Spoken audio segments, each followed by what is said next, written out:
Hey, how you doing? Welcome to October 6th. Are you doing pretty good? I think you're doing pretty good. We've got a banana.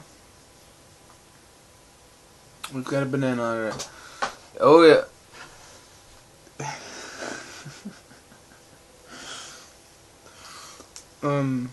How you doing? You doing good? Really? I gotta say, it sounds pretty interesting to me. No, but what's going on, dude? We're sitting here, Frazzlogging.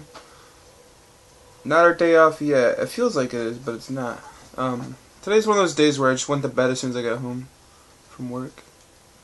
And I was pretty exhausted. No, I don't normally get exhausted, so it's pretty different when I'm exhausted. So I just zonked out. I don't know. I've been watching a lot of Sons of Anarchy. I'm about to finish season 2, and I just laid in my bed and watched it before I passed out. I gotta say, it's a really good show.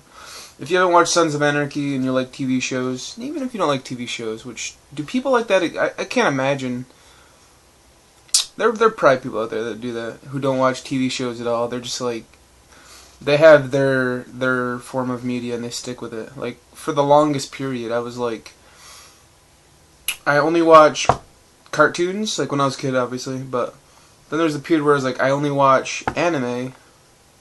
It was weird. I didn't look at any other forms of, visual entertainment. It was kind of weird, actually. I mean, sure, the occasional movie here or there, or the occasional. That was about it. I didn't watch TV shows. All I watched was anime. And then there was a phase where I didn't watch anything besides TV shows. 24, Lost, Dexter.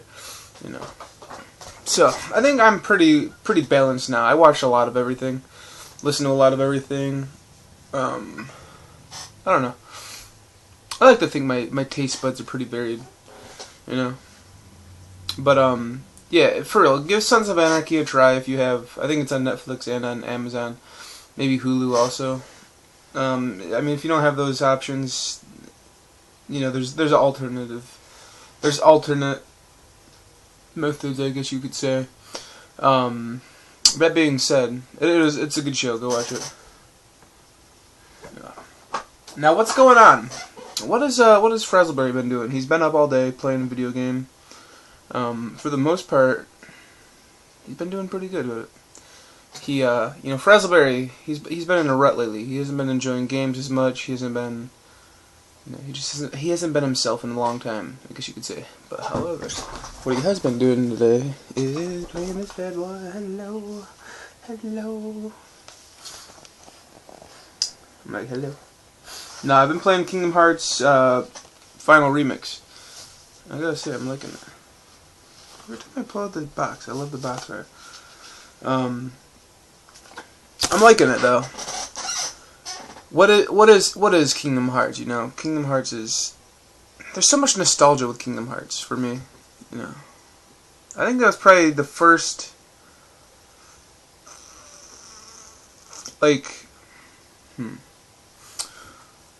No, I don't know. It's hands down in the top 3 most important PS2 games for me, probably. First being Metal Gear Solid 2, then probably Kingdom Hearts. Even then, that's very subjective. That could be my number 1. Metal Gear could be my number 2. Number 3, I don't even know what that goes to, but Kingdom Hearts and Metal Gear Solid 2 are hands down the 2 most important PS2 games I've ever played. I spent every day as a kid coming home from school to the commercial for Kingdom Hearts. There was 2 different versions. There was the slow, simple, and clean, and then there was the trance version, the faster version. Which I'm watching this commercial and I'm like, what the fuck's going on here? We've got spiky-haired guys that look like they're from Dragon Ball Z.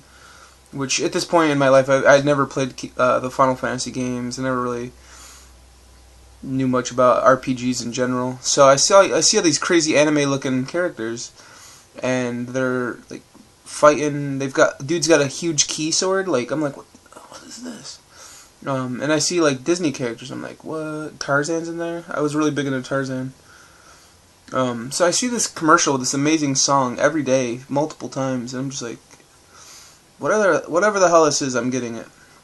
I didn't even buy the game. I rented it for probably 5 weeks. Nah, that's probably I probably rented it for like 3 weeks or something. I just played it every day.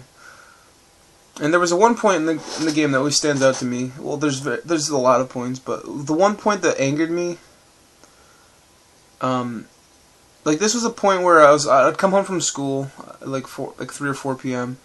I would just jump straight into the game, and there was a boss I was stuck on. Was it the boss or was it just the world? I think it was a mixture of getting to that boss was tricky. The world I'm referring to is the Little Mermaid world. Now there was like this point I believe where you had to like traverse like water currents or whatever, and there was like a certain way you had to like split the path or something. Like you had to like go down this way midway, then like go that way, something. I don't know.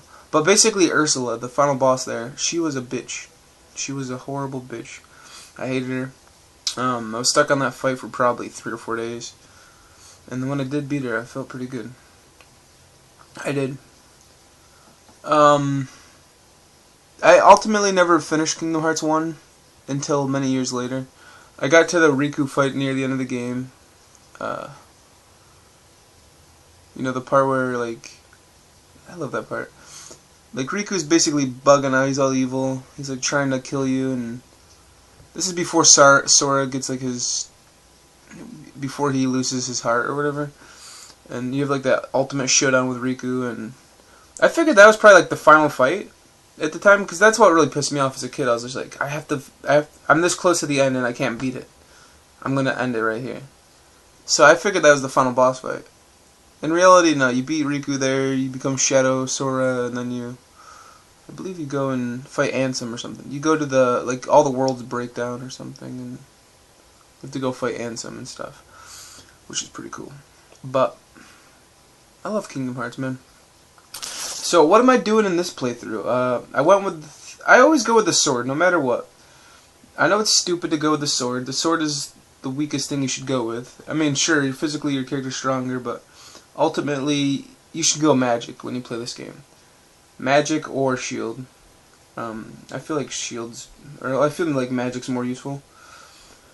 But I went sword again. I didn't research it this time. I couldn't remember the benefits, because there's also, well, it's not like, I know that if you pick sword you get more strength. If you pick shield you get more item slots, and I believe more defense. And if you pick magic you get more magic bars. And the one thing I never knew about that I was just finding out today is that depending on those 3 weapons that you pick in the beginning, it actually affects what skills you learn. So like at level 8, if you picked like strength, you'd get like, I think I got like a strength upgrade. But if you picked magic, you would get like MP haste, or if you picked the shield, you'd get like an extra item slot. And then for like, okay, like, so at level 8 you got the MP haste as the sorcerer. Now if you pick the sword, you'd get that MP haste still. You'd still get it, but you'd get it like level 55 or something. So like, it changes the way you get your skills. So like earlier on you could get better skills, stuff like that. But I guess the thing with strength is you get some skills earlier on, but ultimately your stats are going to be the same regardless. So you should always go magic or shield, you know. I'm playing Proud Mode though. I'm playing Final Remix Proud Mode, which I figured was going to be a lot harder than this. It really isn't. There was only one hard part, and that was just because I skipped straight to Tarzan's world. That was another world that pissed me off, is when you fight Clayton. I hate that fight so much. And it got me stuck really bad here. I spent 2 or 3 hours trying to kill Clayton, and it's still one of the most ridiculous boss fights I remember. But ultimately what I did this time is I just fucked him. Yeah. I went crazy on him. No, I level grinded a couple levels, and then I found a pattern. I mean, there really isn't a good pattern, because that's the thing with Kingdom Hearts, is it's not like a Devil May Cry where you learn how to parry, you know how to block, you know how to dodge, you know how to combo. It's way different than that. Like, you gotta know when to roll, so sort of. Like, you can't stop mid combo and roll out of there. You gotta like hit, and then know that combo's coming up, so you gotta get out of there. So you have to end your combo, just like, I don't know. I think Kingdom Hearts would do a lot better if you could stop mid-combo, cancel out, and stuff like that. But at the same time, maybe it wouldn't, though, because there's so many games that do that. Like Dante's Inferno, I hated that game. Ninja Blade, and I don't know. I don't even know what I'm talking about. I'm too tired. This was October 6th. I'm going to go to bed now. Alright. Bye-bye. I got work in like 5 hours, so bye.